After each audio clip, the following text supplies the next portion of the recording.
الحمد لله رب العالمين والصلاة والسلام على نبي محمد وعلى آله وأصحابه أجمعين إلى يوم الدين. أما بعد، أعوذ بالله من الشيطان الرجيم.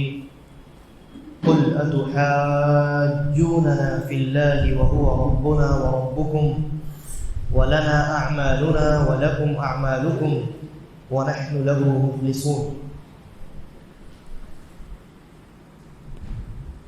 اس سے قبل کی آیات میں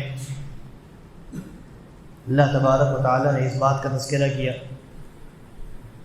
کہ یہودی اور نصرانی یہ اس بات کے دعوے دار ہیں کہ اگر آپ کامیابی چاہتے ہیں تو یا تو یہودیت اختیار کر لیجئے یا نصرانیت اختیار کر لیجئے. انہوں نے کہا کونوا ہوداً او نصارا تہتدوا، یا تو یہودی بن جاؤ یا نصرانی بن جاؤ، ہدایت حاصل کر لو گے. اور اگر آپ دیکھیں تو فی زمانہ جتنے الگ الگ فرقے آپ کو ملیں گے وہ بھی اسی بات کے دعوے دار ہیں کہ ہمارے عقیدے کو اختیار کر لو، ہمارے منہج اور ہمارے طریقے کو اپنا لو تو ہدایت حاصل کر لو گے. اللہ تبارک و تعالی نے ان لوگوں کو جواب دیا قل بل ملت ابراہیم حنیفا، آپ کہہ دیجئے کہ ہدایت کا راستہ تو صرف ایک ہے اور وہ حضرت ابراہیم جو یکسو ہو کر صرف اللہ رب العالمین کی وحدانیت اور اللہ رب العالمین کی عبادت کرنے والے تھے، صرف ان کی ملت کی پیروی ہی در حقیقت ہدایت ہے. اور میں نے آپ کے سامنے ملت کے بارے میں کچھ باتیں بیان کی تھیں کہ ایک ہوتی ہے شریعت اور ایک ہوتی ہے ملت. شریعت جو ہے وہ حلال و حرام کے اور عبادات کے قوانین کو کہتے ہیں. عبادات کے متعلق جو احکام و مسائل ہیں یا حلال و حرام کے جو قوانین ہیں ان کے مجموعے کو ہم کیا کہتے ہیں؟ شریعت کہتے ہیں. جبکہ ملت اور دین در حقیقت وہ عقیدہ ہوتا ہے جو کسی نبی کو عطا کیا جاتا ہے اور جس کے اوپر پوری شریعت کی بنیاد رکھی جاتی ہے. گویا اللہ تبارک و تعالی نے یہاں یہ پیغام دیا ہے کہ اگر ہدایت حاصل کرنا چاہتے ہو تو ابراہیم علیہ السلام کی ملت یعنی ابراہیم علیہ السلام کے عقیدے کو اختیار کر لو. معلوم یہ ہوا کہ ہدایت کی جانب جانے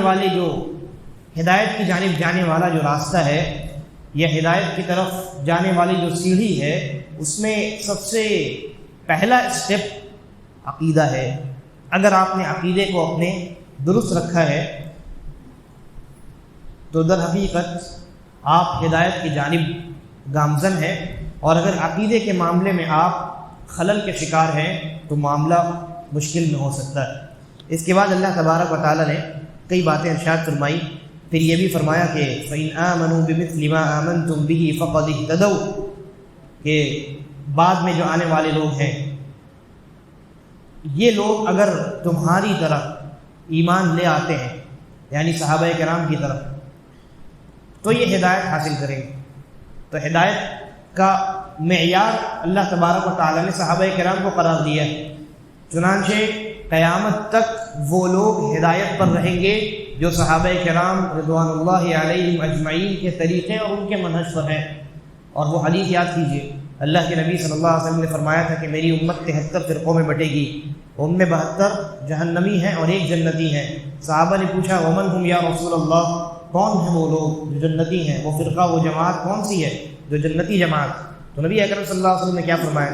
ما انا علیہ واصحابی، یہ وہ جماعت و فرقہ ہے جو اس طریقے پر چلنے والا ہے، اس منہج اور اس عقیدے کو اختیار کرنے والا ہے جو منہج اور جو عقیدہ اور جو طریقہ میرا اور میرے صحابہ کا ہے. گویا انسان کے ایمان کا معیار کون ہے؟ صحابہ کرام ہیں. اس کے بعد اللہ تبارک و تعالی نے صبغۃ اللہ کہا کہ اللہ کا رنگ اختیار کرو، اللہ کا رنگ اختیار کرو. اور اس پر بھی ہماری گفتگو ہو چکی ہے اس کی دو تفسیریں کی گئی ہیں۔ ایک تو یہ کہ عیسائیوں کے ہاں کوئی انسان اس وقت تک عیسائی نہیں بن سکتا جب تک وہ ایک خاص زرد رنگ کے پانی سے غسل نہ کر لے، اسی لیے کوئی بچہ پیدا ہوتا ہے تو اس کو اس پانی سے وہ لوگ غسل دیا کرتے ہیں۔ اللہ تبارک و تعالیٰ نے کہا صبغۃ اللہ، یہ زرد رنگ کا پانی، اس سے تم مسلمان تھوڑی ہو جاؤ گے، بلکہ تمہارے ایمان اور تمہارے عقیدے میں اللہ کا رنگ دکھائی دینا چاہیے، تمہارے اخلاق و کردار میں اللہ کا رنگ دکھائی دینا چاہیے، یعنی یہ معلوم ہونا چاہیے کہ تم اللہ رب العالمین کے فرما بردار ہو۔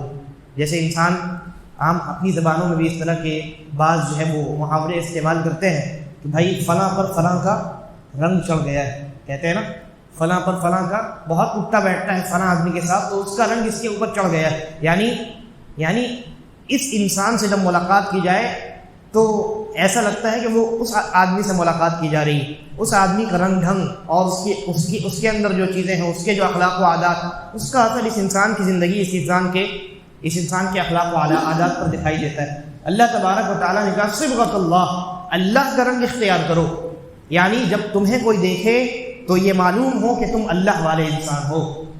اور اس کے بعد کہا ومن احسن من اللہ صبغہ، اور اللہ کے رنگ سے بہتر رنگ، اللہ کے رنگ سے بہتر رنگ والا کون انسان ہو سکتا ہے؟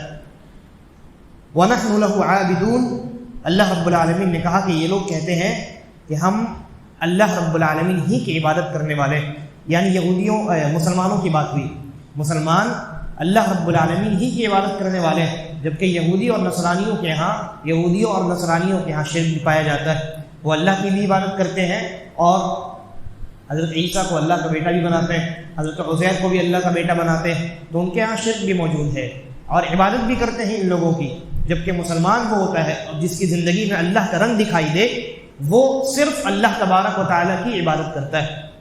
اس کے بعد اللہ تبارک و تعالیٰ نے کہا قُلْ أَتُحَاجُّونَنَا فِي اللَّهِ وَهُوَ رَبُّنَا وَرَبُّكُمْ، اے یہودیوں اور نصرانیوں، اے نبی صلی اللہ علیہ وسلم آپ ان سے کہیے کہ اے یہودیوں اور نصرانیوں، تم ہم سے مجادلہ کرتے ہو، بحث و مباحثہ کرتے ہو اللہ کے متعلق تم ہم سے بحث کرتے ہو، وَهُوَ رَبُّنَا وَرَبُّكُمْ، جبکہ اللہ جو ہے وہی ہمارا بھی رب ہے اور وہی تمہارا بھی رب ہے۔ رب مشرکین بھی مانتے تھے اللہ تبارک و تعالیٰ کو، یہودی اور نصرانی بھی مانتے تھے اللہ تبارک و تعالیٰ کو، اور مسلمان بھی مانتے ہیں اللہ تبارک و تعالیٰ کو رب۔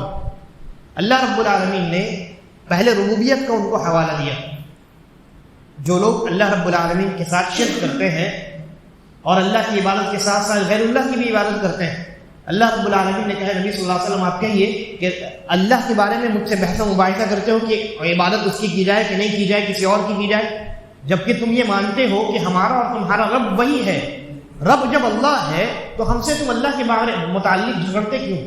اللہ رب العالمین اکیلا تنہا عبادت کا مستحق ہے، اس معاملے میں تم ہم سے بحث و مباحثہ کیوں کرتے ہو جبکہ تم خود یہ مانتے ہو کہ رب تو اللہ ہے اور جو رب ہوگا وہی تو عبادت کا مستحق ہے۔ اس طرح کی کئی آیات آپ کو ملیں گے قرآن مجید کے اندر جہاں اللہ تبارک و تعالیٰ نے مشرکین کو قریب کرنے کے لیے پہلے ان چیزوں کا حوالہ دیا ہے جن چیزوں میں اہل توحید اور اہل شرک جو ہے وہ دونوں متفق ہیں۔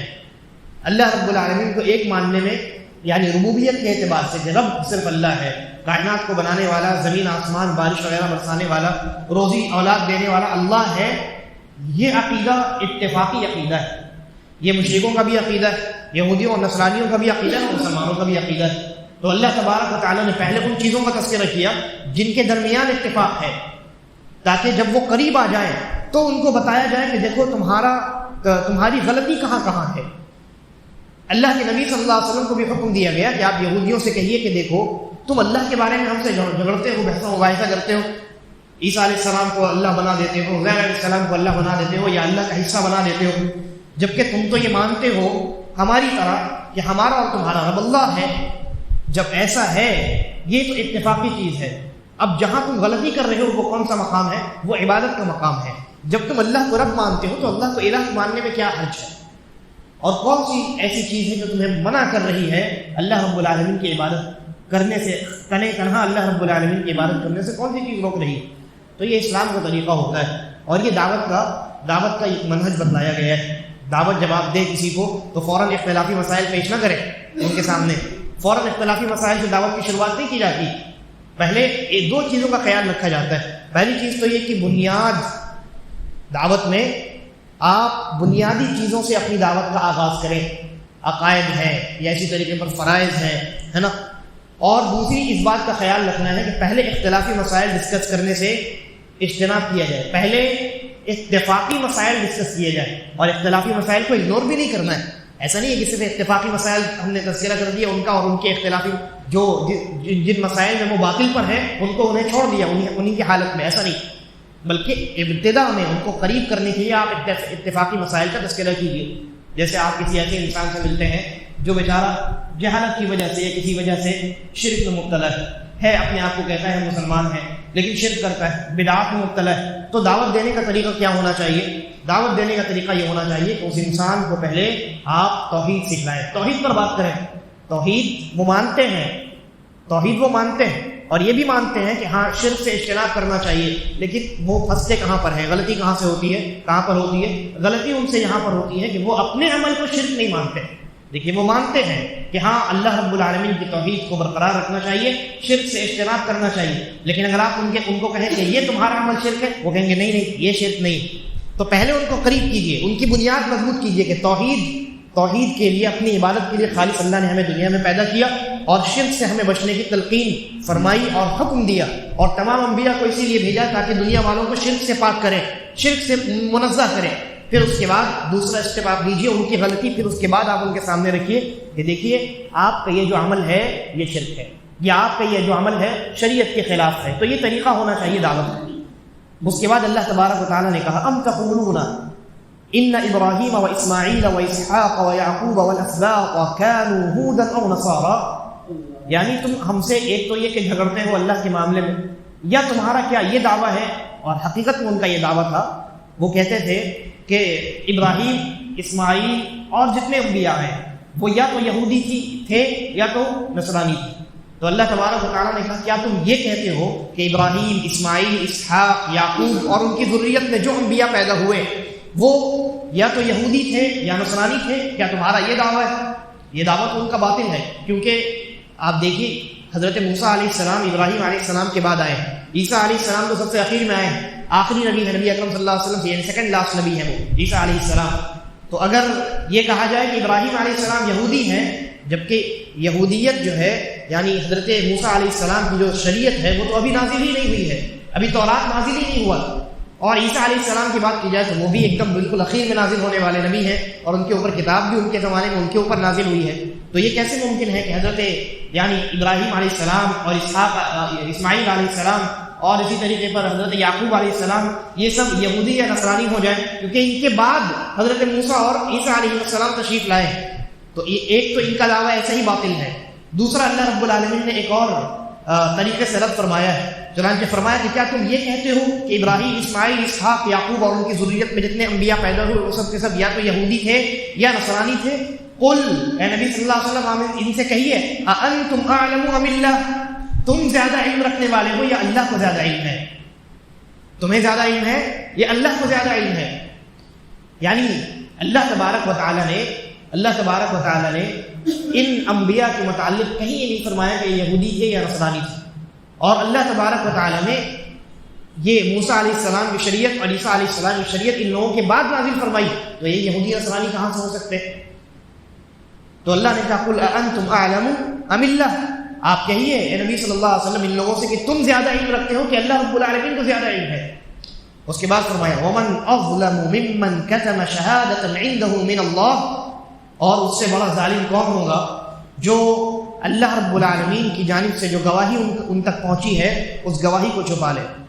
یہودیوں اور نصرانیوں کا یہاں تذکرہ ہے. در حقیقت ان کی کتابوں کے اندر آج بھی ان کی کتابیں آپ دیکھ لیجئے، ان میں نبی اکرم صلی اللہ علیہ وسلم کا تذکرہ ہے، نبی اکرم صلی اللہ علیہ وسلم کے صحابہ کرام کا تذکرہ ہے، قرآن مجید کا بھی تذکرہ ہے، دین اسلام کا تذکرہ ہے. بہت ساری تفصیلات اللہ تبارک و تعالیٰ نے بیان فرمائی.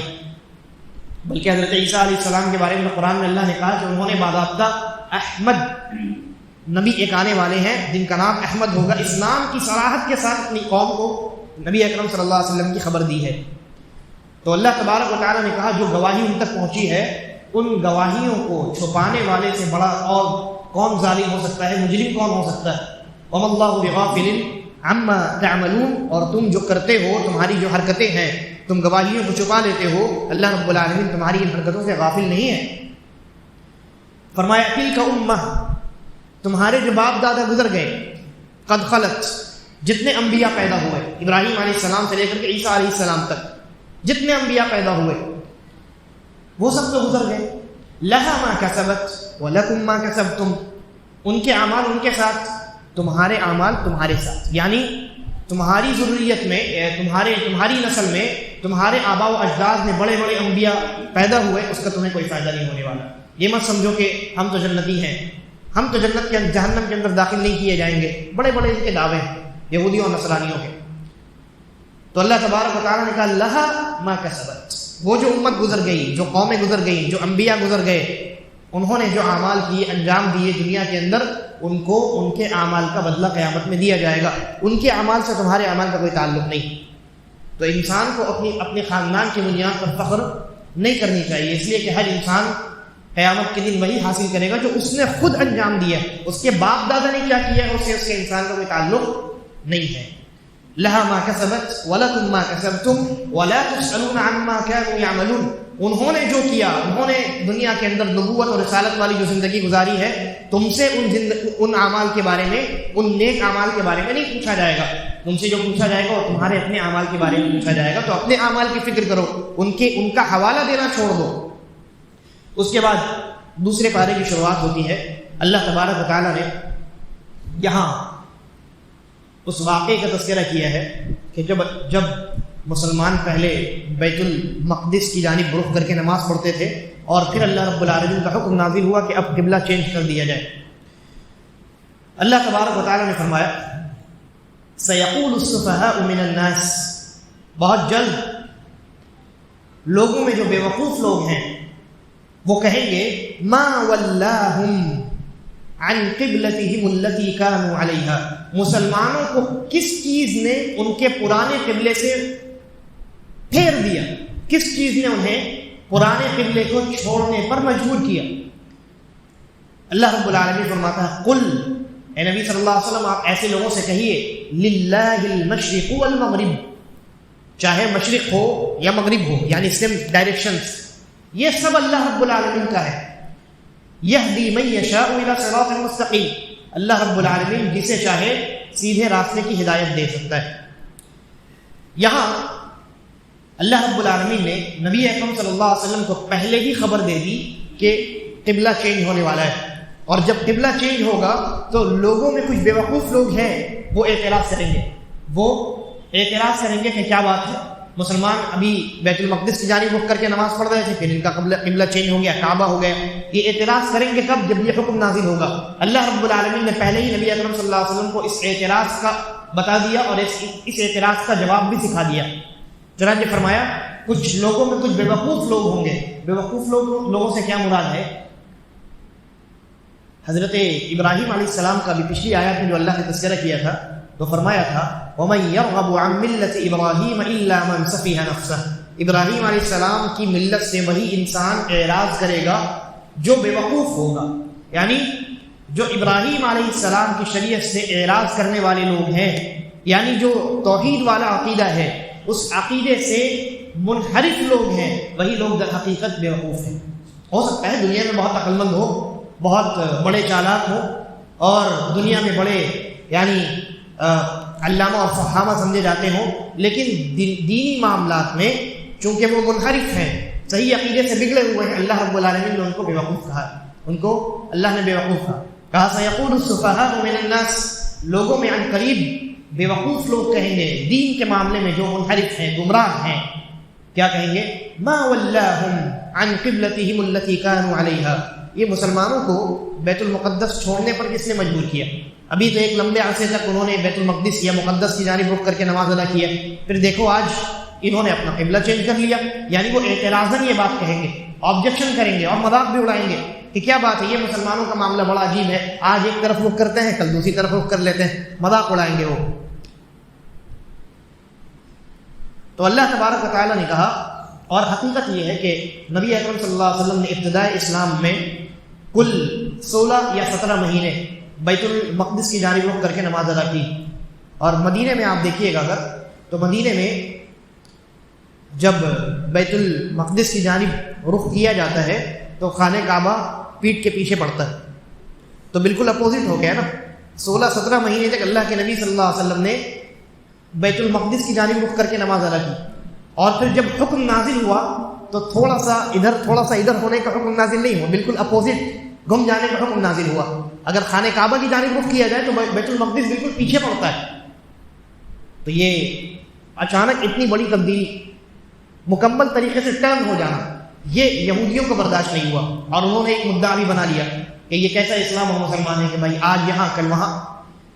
تو اللہ رب العالمین نے جواب دیا, آپ کہہ دیجئے للہ المشرق والمغرب, مغرب ہو یا مشرق ہو یہ سب اللہ کا ہے, یہ سب اللہ کا ہے. چاہے ہمیں مغرب کی جانب رخ کر کے حکم دیا جائے نماز ادا کرنے کا, یا مشرق کی جانب رخ کر کے ہمیں نماز ادا کرنے کا حکم دیا جائے, ہم مشرق اور مغرب کی عبادت نہیں کرنے والے ہیں, بلکہ ہم تو اللہ کی عبادت کرنے والے ہیں. اور یہ اللہ کی مرضی ہے کہ ہمیں جس طرف رخ کرنے کا حکم دے ہم رخ کر سکتے ہیں.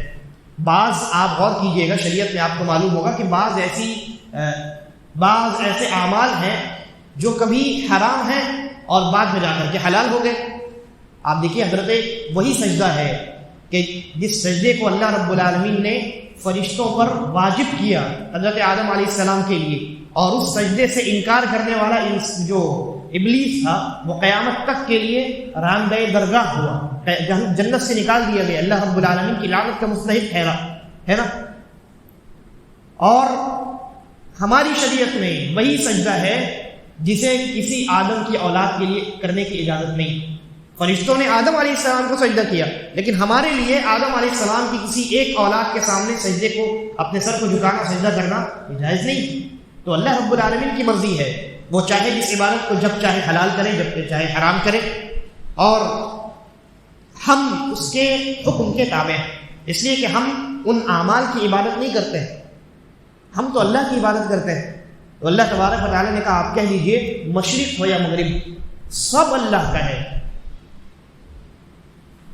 کیونکہ ہم مشرق اور مغرب کی عبادت نہیں کرتے بلکہ ہم تو اللہ کی عبادت کرتے ہیں. اور اللہ تبارک و تعالیٰ ہمیں جس طرف رخ کر کے نماز ادا کرنے کا حکم دے گا اسی طرف ہم رخ کر کے نماز ادا کریں گے. اللہ نے کہا یہدی من یشاء الی صراط مستقیم, اللہ رب العالمین جسے چاہتا ہے وہ سیدھے راستے کی جانب ہدایت دیتا ہے, جسے چاہتا ہے سیدھے راستے کی جانب ہدایت دیتا ہے. یہاں ایک اور نقطہ ملا کہ جو اہل حق ہوتے ہیں, حق کی اتباع کرنے والے جو ہوتے ہیں, وہ لوگوں کی پرواہ نہیں کرتے. جب ان کے سامنے حق واضح ہوتا ہے فوراً حق کی اتباع کرتے ہیں, اس بات کی فکر نہیں کرتے کہ ایک عرصے تک میں نے فلاں عمل انجام دیا, فلاں ایسے طریقے سے زندگی گزاری, اب اگر تبدیلی آئے گی تو لوگ کیا کہیں گے, اس بات کی فکر اہل حق کبھی نہیں کرتے. تو اگر آپ کے سامنے کوئی بات جو ایک لمبے عرصے تک واضح نہیں ہوئی تھی بعد میں جا کر کے واضح ہوتی ہے, بعد میں آپ کو یہ معلوم ہوتا ہے کہ نہیں حق تو یہ ہے, اور میں نے زندگی جو گزاری ہے اتنی لمبی زندگی گزاری ہے, میں نے یہ باطل پر گزاری ہے, اپنے اس عمل کو ترک کر دیجئے اور حق کی جانب متوجہ ہو جائیے, حق کو قبول کر لیجئے, کیونکہ یہی اہل حق کا شیوا ہوتا ہے. اور لوگوں کی فکر مت کیجیے لوگ کیا کہیں گے نہیں کہیں گے, لوگ جو کہیں گے وہ دنیا تک کہیں گے, جبکہ آخرت میں یہی لوگ ہوں گے جو خواہش کریں گے کاش ہم نے اللہ رب العالمین کی اطاعت کی ہوتی, رسول اللہ صلی اللہ علیہ وسلم کا کہاں مانا ہوتا, حق کی کاش ہم نے اتباع کی ہوتی. لہذا جو اہل حق ہوتا ہے حقیقی معنی میں وہ لوگوں کی فکر نہیں کرتا, اسے فکر ہوتی ہے تو حق کی فکر ہوتی, حق جہاں ملے جب ملے جیسا ملے فوراً وہ قبول کرتے ہیں, اس میں ذرہ برابر بھی ان کے اندر جو ہے وہ جھجک نہیں پائی جاتی. اس کے بعد اللہ نے کہا وَكَذَلِكَ جَعَلْنَاكُمْ أُمَّةً وَسَطًا, اور ہم نے تمہیں یعنی امت محمدیہ کو, نبی اکرم صلی اللہ علیہ وسلم کی امت کو درمیانی امت بنایا, اعتدال والی امت بنایا. اعتدال والی امت سے کیا مراد ہے؟ اعتدال والی امت سے مراد یہ ہے کہ تم وہ امت ہو جو اللہ رب العالمین کی آخری شریعت پر عمل کرنے والے ہو اور آخری نبی کی اتباع کرنے والے ہو. لہذا جو لوگ شریعت کی اتباع کریں, اللہ اور اس کے رسول کا فرمان مانیں, وہی لوگ در حقیقت معتدل ہیں، وہی لوگ اعتدال والے ہیں، وہی لوگ متوسط طبقے کے ہیں، وہ ایکسٹریمسٹ نہیں ہیں۔ اب کوئی ہمارے یہاں معاشرے میں یہ رجحان، یہ ایک نظریہ پایا جاتا ہے کہ کوئی انسان اگر مذہبی ہے، 5 وقت کی نماز پڑھتا ہے، اپنی پوری زندگی شریعت کے مطابق گزارتا ہے، تو اسے ایکسٹریمسٹ کہا جاتا ہے۔ ارے یہ نہیں، یہ مذہب کے معاملے میں بڑا سخت آدمی۔ وہ سخت آدمی نہیں ہے، وہ معتدل آدمی ہے جو شریعت کے مطابق اپنی زندگی گزارتا ہے۔ بلکہ آپ کے اندر وہ افراط و تفریط آپ کے اندر پائی جاتی کہ آپ نے وہ درمیان والا جو راستہ تھا، شریعت کا راستہ، آپ اس کو چھوڑ کے یا تو ایک طرف ہو گئے یا دوسری طرف ہو گئے۔ تو وہ افراط و تفریط آپ کے اندر ہے، اس مذہبی انسان کے اندر جو شریعت کو فالو کرتا ہے اور اللہ رب العالمین کی بتلائی ہوئی شریعت اور نازل کی ہوئی شریعت کے مطابق زندگی گزارتا ہے، وہ تو درمیان میں ہے، وہ درمیان میں ہے۔ آپ یا تو اس شریعت کے دائیں طرف ہیں یا بائیں طرف، تو ایکسٹریمسٹ آپ ہیں، نہ کہ وہ انسان۔ تو اللہ نے کہا وَكَذَلِكَ جَعَلْنَاكُمْ أُمَّةً وَسَطًا، ہم نے تمہیں امت محمدیہ کو درمیانی امت بنایا، لِتَكُونُوا شُهَدَاءَ عَلَى النَّاسِ، تاکہ لوگوں پر تم قیامت کے دن گواہ بنو، تاکہ لوگوں پر تم قیامت کے دن گواہ بنو، وَيَكُونَ الرَّسُولُ عَلَيْكُمْ شَهِيدًا، اور آخری رسول جو ہے وہ تمہارے اوپر گواہ بنے۔ کس چیز پر گواہی؟ ہم جو آخری امت ہیں، ہم گواہ بنیں گے بقیہ تمام امتوں کے اوپر۔ ہم یہ گواہی دیں گے کہ جتنے انبیاء آئے انہوں نے اپنا کام صحیح طریقے سے انجام دیا اور اللہ کی شریعت انہوں نے دنیا والوں تک پہنچا دی ہے، ہم اس بات کی گواہی دیں گے۔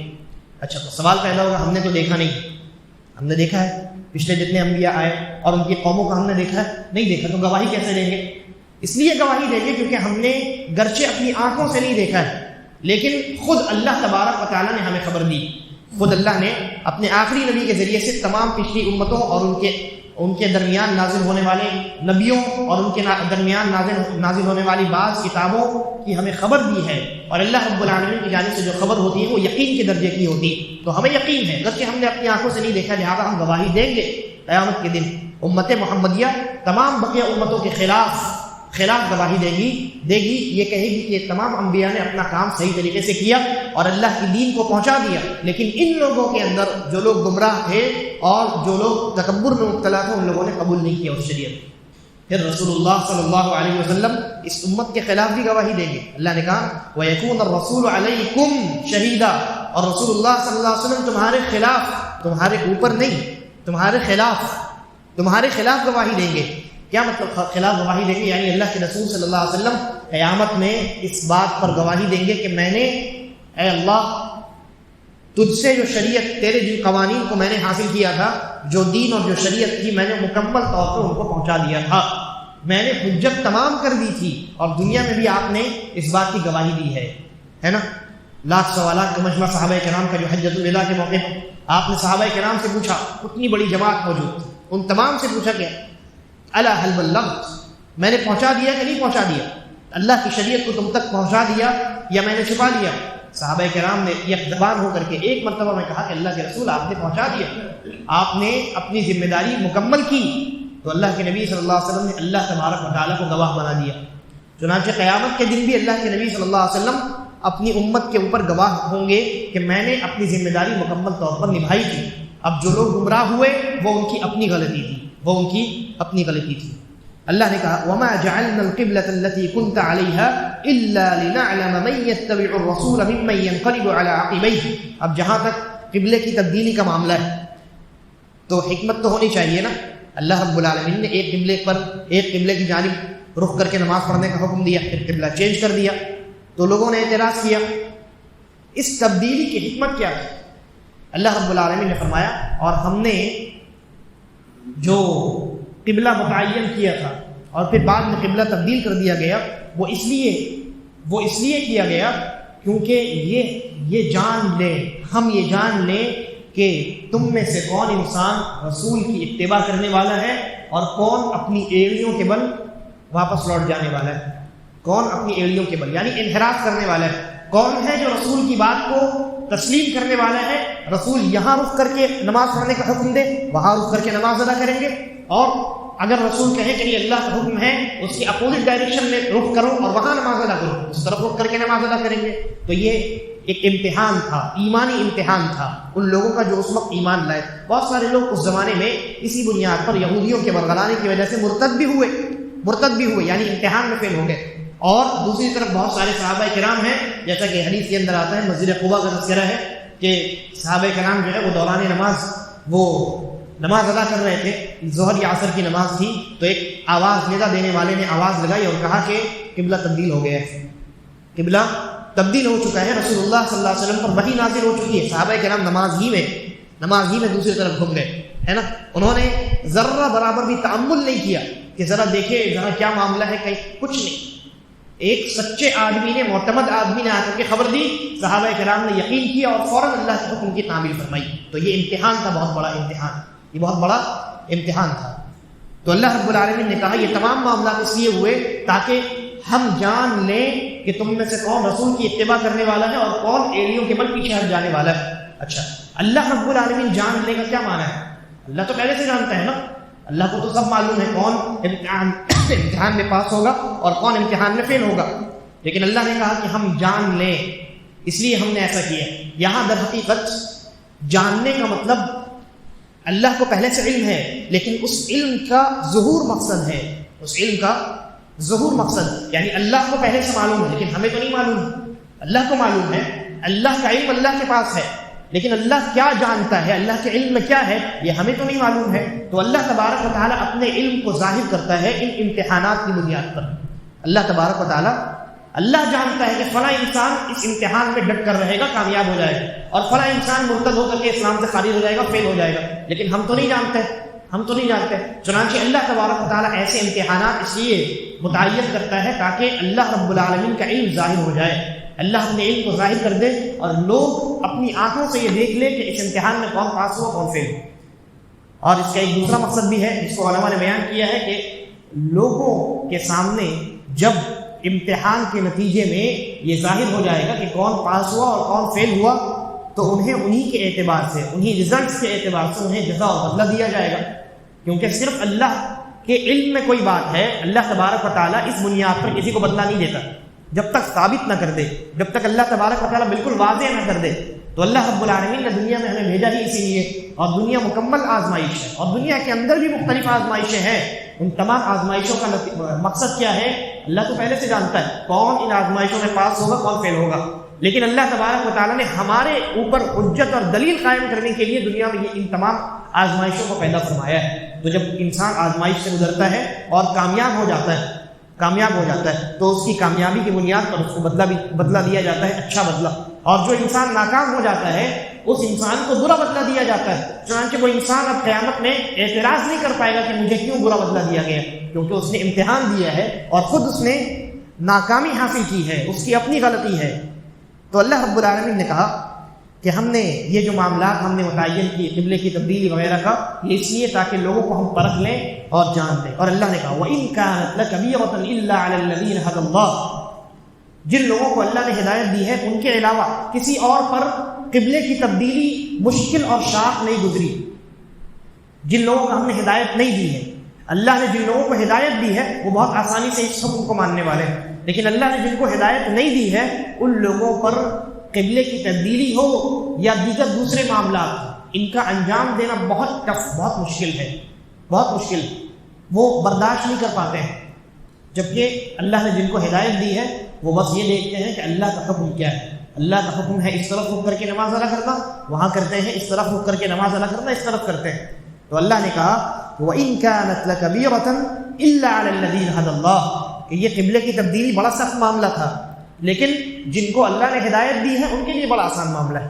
جن کو اللہ نے ہدایت نہیں دی ہے ان لوگوں کے لیے یہ بڑا یعنی کٹھن معاملہ تھا۔ کیسے وہ 17-16 مہینے تک ایک طرف رک کر کے نماز ادا کرتے رہے، اچانک چینج ہو جائے، ہے نا۔ تو انسان جو ہے نا تبدیلی یہ آسانی سے قبول کرنے والا نہیں ہے، لیکن جو لوگ اللہ رب العالمین کو پہلی ترجیح دیتے ہیں وہ آسانی سے ان تمام معاملات کو انجام دے دیتے ہیں۔ لہذا جیسا کہ میں نے عرض کیا، آپ اگر ایک لمبی زندگی آپ نے باطل پر گزاری اور پھر جب حق واضح ہو جائے تو اس حق کو قبول کرنے میں تأمل نہ کیجیے، جھجک نہیں پیدا ہونی چاہیے، جھجک نہیں پیدا ہونی چاہیے۔ اگر اللہ پر ہمارا ایمان ہے اور اللہ پر توکل ہے اور اللہ سے امید ہم رکھتے ہیں کہ اللہ کی فرما برداری کے نتیجے میں اللہ رب العالمین ہمیں بدلہ اور جزا دے گا، تو ہمیں کوئی مشقت اور پریشانی درپیش نہیں ہونی چاہیے، محسوس نہیں ہونی چاہیے۔ لیکن جو لوگ اللہ پر توکل نہیں کرتے، جن کے نصیب میں اللہ کی جانب سے ہدایت نہیں ہوتی ہے، انہیں یہ معاملات بڑے ٹف معلوم ہوتے ہیں۔ اللہ نے کہا وَمَا كَانَ اللَّهُ لِيُضِيعَ إِيمَانَكُمْ إِنَّ اللَّهَ بِالنَّاسِ لَرَءُوفٌ رَحِيمٌ، اور اللہ رب العالمین تمہارے ایمان کو یعنی تمہارے اعمال کو ضائع کرنے والا نہیں ہے، بے شک اللہ رب العالمین بہت زیادہ شفقت و محبت اور رحمت کرنے والا ہے۔